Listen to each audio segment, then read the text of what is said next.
একদিন এক মাছ তার ছোট ছোট বাচ্চাদের কাছে এসে বলল, হে আমার কলিজার টুকরা সন্তানেরা, তোমরা আমার কথা ভালো করে শোনো। কখনোই আমার অনুমতি ছাড়া কোনো খাবার খেও না, কারণ কিছু খাবারের মধ্যে লুকিয়ে থাকে ভয়ঙ্কর ফাঁদ বড়শি। যদি ভুল করেও সেই বড়শি যুক্ত খাবার খেয়ে ফেলো, তাহলে মনুষ্য জাতি তাদের ছিপ টেনে তোমাদের পানির রাজ্য থেকে ডাঙায় তুলে ফেলবে। তারপর তোমাদের টুকরো টুকরো করে ফুটন্ত তেলে ভেজে খাবার বানাবে। মায়ের এমন সতর্ক বার্তা শুনে কিছু বাচ্চা মাছ ভয় পেল এবং মায়ের আদেশ মেনে চলার প্রতিজ্ঞা করল। কিন্তু তাদের মধ্য থেকে কয়েকটি বাচ্চা অবিশ্বাস করে বলল, ধুর, এগুলো সবই মিথ্যা কথা, মা আমাদের ভয় দেখাচ্ছে, আসলে এমন কিছুই হয় না। তারা মায়ের উপদেশ উপেক্ষা করে বড়শিযুক্ত খাবার খেলো। ফলাফল হলো ভয়াবহ।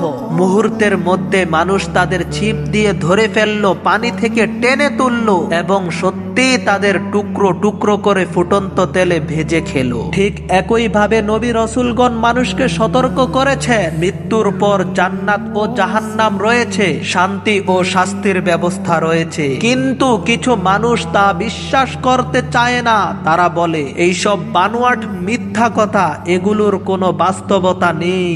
অবশ্যই শেষ পর্যন্ত তাদের পরিণতিও সেই অবাধ্য বাচ্চা মাছগুলোর মতোই হবে, যারা তাদের মায়ের কথা অমান্য করেছিল এবং ধ্বংসের মুখে পতিত হয়েছিল।